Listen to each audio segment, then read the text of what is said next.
Stillness Flowing, The Life and Teachings of Ajahn Chah by Ajahn Jayasaro, narrated by Ghosaka.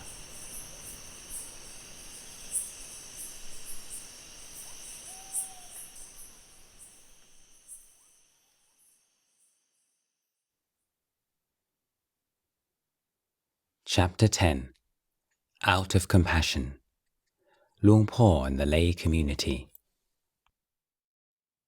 Part 4. First Meetings. One way of understanding Buddhist practice is to conceive of it as a long series of awakenings, some mundane, easily overlooked and only appreciated in retrospect, others more dramatic and memorable. Meeting Luang Por for the first time was the occasion for many awakenings of both kinds. Some people found the experience electric. For others, it signaled the beginning of gradual but inexorable changes in their values and way of life. Listening to Luang Por teach for the first time, a common perception was that his words seemed to articulate truths far better than they could themselves, that on one level their hearts already sensed, but which they had never been able to make conscious. The emotional effect of such revelations could be profound. Some people abandoned addictions or superstitions, began to keep precepts strictly, started to meditate. A certain number became monks and nuns. But not all were so ripe for radical change. In many cases, people were moved by Luang Por's presence, his charisma, the peace and compassion they sensed in him, but not so much as to take on board too much of the wisdom he shared. What stayed with them was the joy and uplift they'd felt at having been in the presence of such a monk, together with a strengthened faith in the Triple Gem. For these people, the immediate effect on their lives manifested as an increased commitment and pleasure in providing material support to the monastic order. There were also those who went to pay respects to Luang Por and were unmoved by the experience. Occasionally, people departed the monastery feeling disappointed, angry, or offended. Although Luang Por could be diplomatic when the situation called for it, he could also choose not to be, particularly if he saw fit to puncture a guest's self-importance and conceit. Often, his words or manner would shake the visitor's complacency and allow them to open to the teachings. Occasionally, it did not work at all. The guest would quietly leave, pride bruised, and once safely out of the monastery, fume at how they'd been treated. Although Luang Por's ability to find a way to get through to people was remarkable, he was not infallible. Sometimes people's confusion or attachments erected barriers that were not to be breached. The Buddha once said that if a vessel is overturned, then even the sunlight cannot enter within it.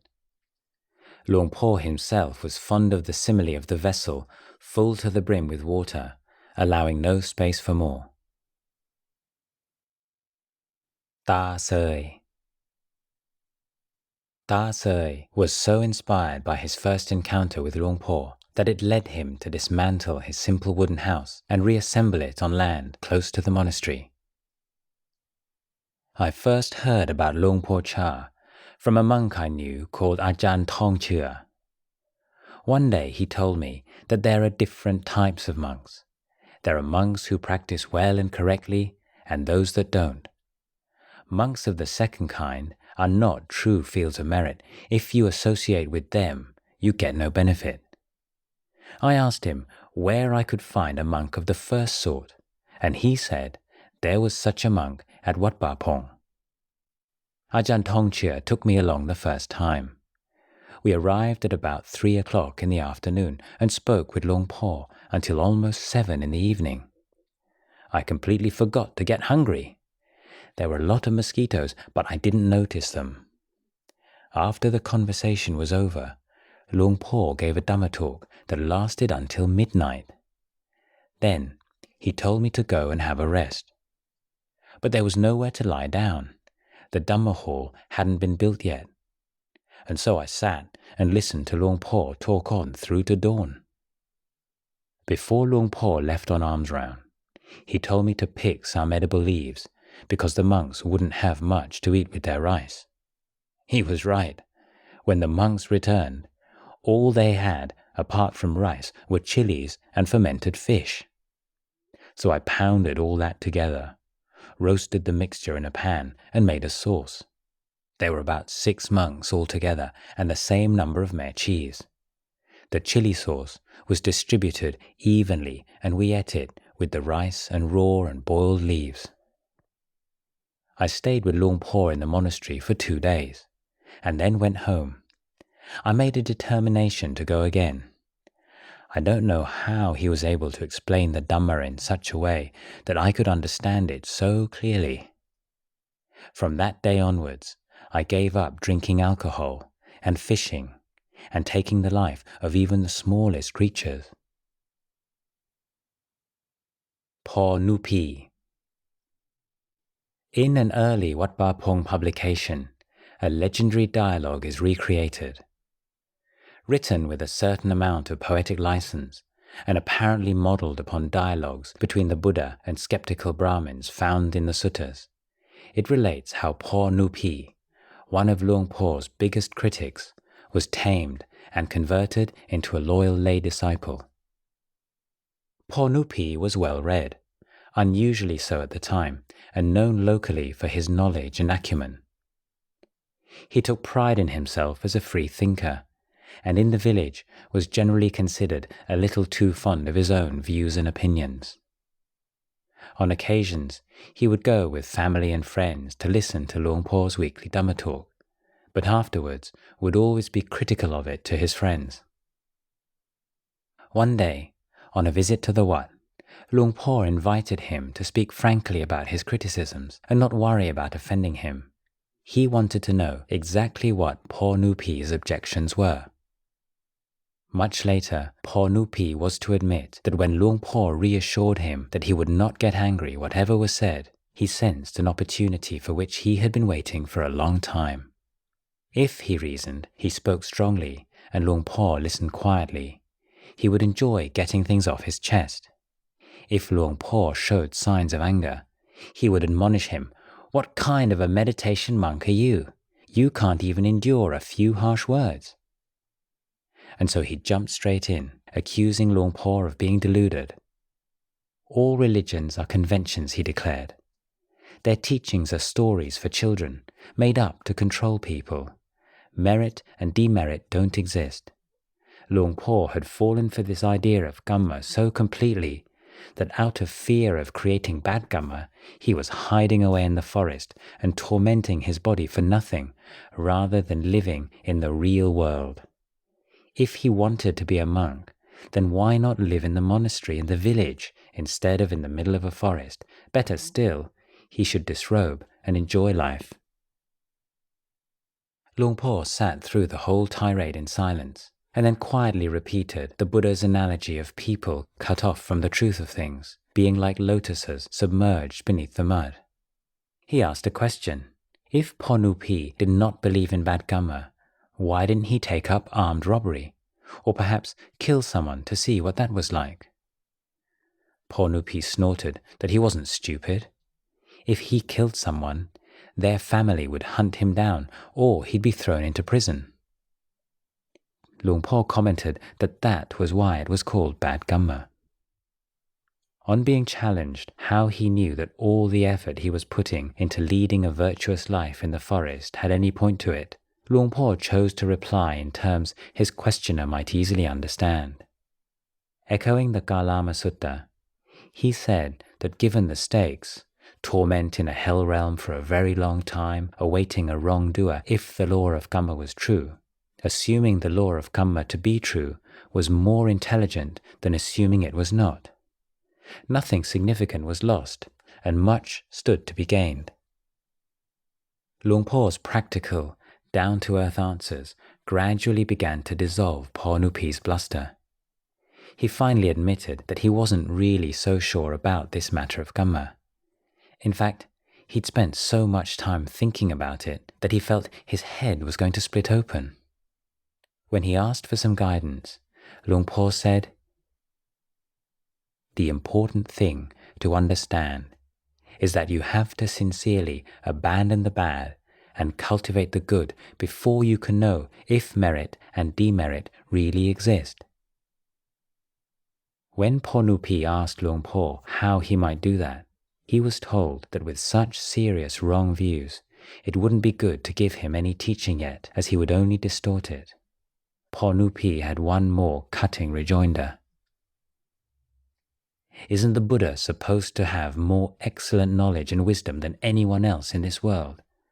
He's the most sublime teacher, and you're his disciple. I'm the disciple of Mara. If you can't teach me, then you've got less wisdom than Mara. Luang Por, presumably smiling at these words, replied, "If you're sincere about listening to the Dhamma, then pay attention, and I'll give you a teaching to take away and reflect on and put to the test. Whether you believe it or not, try it out. You don't believe in teachings that you've heard from other monks, is that right? Yes, that's right. I don't believe anybody but myself. Well, if you don't believe others, then you shouldn't believe yourself either. You're a carpenter. Have you never made a mistake sawing wood? Yes, I have. Other matters are the same. Have you only ever thought and acted correctly? Have you never got things wrong? Never acted incorrectly? I've made mistakes. Well, if that's the case, if your mind is capable of leading you to think wrongly, speak wrongly, and act wrongly, you can't believe it either. Then what should I do? Don't think so much, and don't talk so much either." The text does not elaborate if any further teachings followed these words. It does relate, however, that over the following days, NUPEE couldn't put Luang Por's words out of his mind. He couldn't help himself, and the more he reflected on Luang Por's words, the truer they seemed, and the truer seemed the teachings of the Buddha. He could no longer find any arguments against them. NUPEE's conceit and pride started to wane. He abandoned his stubborn character and offered himself as a disciple of Luang Por. He kept the 5 precepts strictly, started to meditate, and became a pillar of the monastery lay support. Matthew. It might be argued that many people came into Luang Por's presence for the first time with such a sense of awe and reverence that they were fully primed to be emotionally affected by the experience, whatever Luang Por said and did. But there were also cases where people were quite unprepared for the strength of the feelings that he evoked in them. Matthew was a local woman, a scientist with a master's degree in biology from an American university. Meeting Luang Por was a pivotal moment in her life and the first step to her abandoning the world in favor of monastic training. When the 3 of us arrived at his kuti, Luang Por already had guests. There was a monk there with his group of lay supporters from Bangkok paying their respects. The area underneath Luang Por's kuti was packed, and so we looked for a place to sit down on the outer edge of the concrete floor. Then, something really strange happened. As soon as I began to bow, I felt as if I was being bathed in a stream of coolness emanating from Luang Por. I felt instantly refreshed right through my body and mind. It was like coming out of a hot, muggy place and into an air-conditioned room. I stared at Luang Por, and my thought at that moment was, so this is what they mean by metta. After a few moments, the group from Bangkok took their leave. Luang Por picked up a pile of small black and white photographs of himself and distributed them. He told his visitors that since they had taken the trouble to come such a long way to see him, and although he had no real gift to give them in return other than the words of Dhamma, he did have these photos that a lay supporter had offered him if anyone wanted one. Of course, everyone did. As soon as I saw Luang Por giving out photographs, desire immediately reared its head. I was worried that there would be none left, and so I spoke up from the back of the crowd, "Luang Por, I'd like one as well." Luang Por glanced over at me as he distributed the pictures just for a split second, but it made my heart drop down to my feet. I realized that I'd done something inappropriate, exposing my greed in such a coarse way. When all the Bangkok people had left, Luang Por called out gruffly, "Where is she? The one who wanted the picture so much, where is she?" He caught sight of me. "Come and get one then." I crawled towards him, even though I found myself shaking with fear. I forced myself to glance up at his face. At the moment that I put out my hand to receive the photo, I saw that his complexion was incredibly warm and radiant. It was a face full of a genuine kindness and compassion for sentient beings. It showed no trace of the annoyance or irritation that I'd expected to see. My fear dissolved. From that moment, until the time that we bowed and took our leave, my ears were ringing.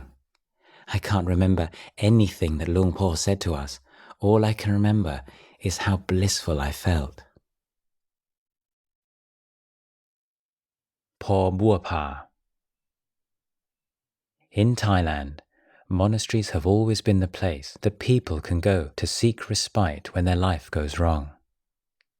Many people go to monasteries with a superstitious belief that a particular ceremony or offering to the Sangha will offset their bad fortune. But many who went to see Luang Por desired advice and wise reflections. He once joked, "Living here is like living in a garage. Anyone who has something wrong with them, or with their children, or with their wife or husband, comes to give it to me to sort out.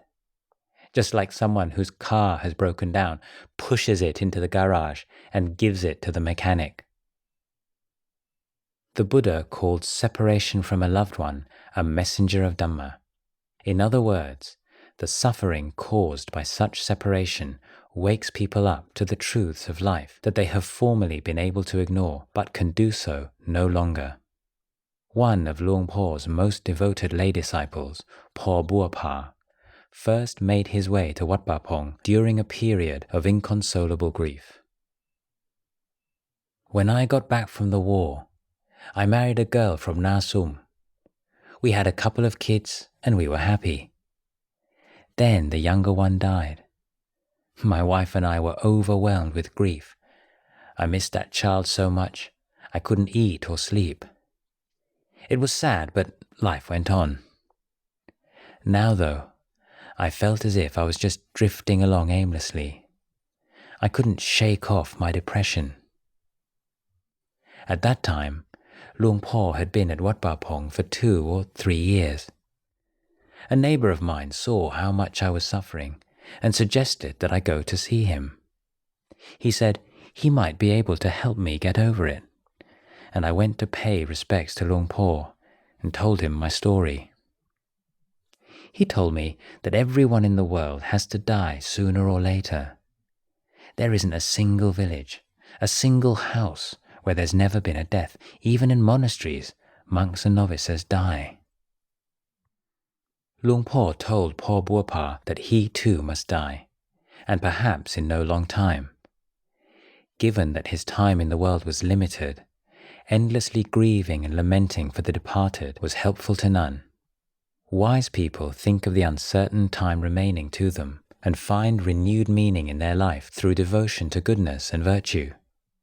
It's probable that Po BUAPAH had heard similar words from well-wishers many times before and been untouched by them. But somehow, when they were spoken by Luang Por, it seemed to him that he heard them for the first time, and the truth of them struck him forcibly.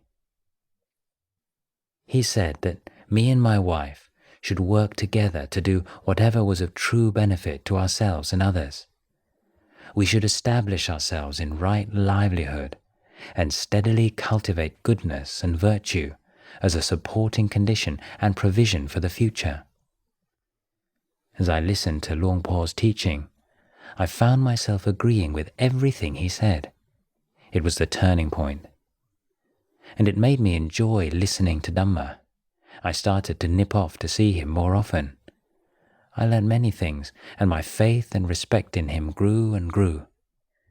Luang Por gave me jobs to do, helping to clear paths, cutting grass.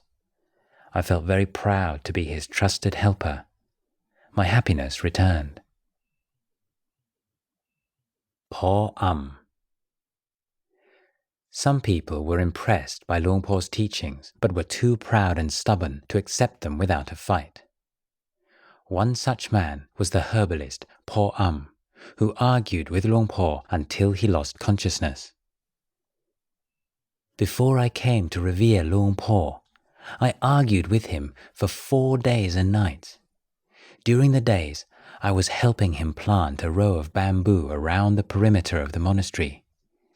Night times, I'd carry on disputing with him right through to dawn. I'd say something like, "If the rice is my rice, and the flour is my flour, how can it be bad kamma to make it into booze?" And he'd reply, "You've got a knife. You can use the sharp side to kill and destroy, or you can use it to prepare food. The knife is your knife. But if you bring the spine down on top of your head, how does it feel?" So anyway, we argued for 4 days and nights. On the 4th day at noon, I felt dizzy and I fainted. Luang Por came to see what was wrong. I said, "I don't know. Everything's gone dark. I can't see anything." Luang Por took me by the hand and led me to the mango grove. Then he rang the bell.